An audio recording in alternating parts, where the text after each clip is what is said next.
जम्मू कश्मीर से बड़ी खबर आ रही है, जहां पर जमीन को लेकर बड़ा फैसला लिया गया है। बड़ी खबर यह है कि जम्मू कश्मीर में उन लोगों को जमीन दी जाएगी जिन लोगों के पास जमीन नहीं है। सरकार के इस फैसले का ऐलान उपराज्यपाल मनोज सिन्हा ने किया है।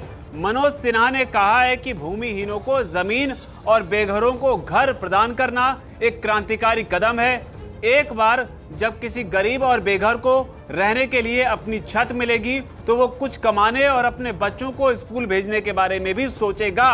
उपराज्यपाल मनोज सिन्हा ने आगे कहा कि प्रधानमंत्री नरेंद्र मोदी ने पीएम आवास योजना की घोषणा की है और जम्मू कश्मीर भी इससे पीछे नहीं रह सकता है। मनोज सिन्हा ने कहा कि विस्तार से चर्चा के बाद ही हमने तय किया है कि जम्मू कश्मीर के सभी भूमिहीन परिवारों को 5-5 मरला जमीन दी जाएगी। इतना ही नहीं, मनोज सिन्हा ने आगे कहा अब तक 2711 भूमिहीन परिवारों को जमीन दी जा चुकी है और जो बचे हुए परिवार हैं उनको भी जल्द ही जमीन दी जाएगी।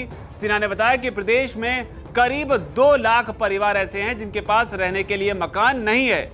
इन सभी परिवारों को प्रधानमंत्री आवास योजना के तहत मकान दिया जा रहा है।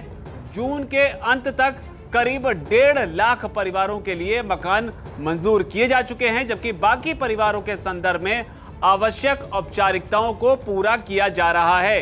तो ये बयान मनोज सिन्हा का है। हालांकि इस बीच मनोज सिन्हा से सवाल ये भी पूछा गया, क्या उन लोगों को भी मकान मिलेगा जो पश्चिमी पाकिस्तान से आकर जम्मू कश्मीर में बसे हैं। इस सवाल के जवाब में मनोज सिन्हा ने कहा कि किसी के साथ जाति धर्म के आधार पर कोई भेदभाव नहीं किया जाएगा। जो भी नियमों के दायरे में आएगा उसे इस योजना का लाभ मिलेगा। योजना को पूरी निष्पक्षता, ईमानदारी और पारदर्शिता के साथ कार्यान्वित किया जा रहा है। हालांकि इस बीच सवाल यह है कि सरकार के इस फैसले पर महबूबा मुफ्ती और अब्दुल्ला परिवार का क्या रिएक्शन होगा।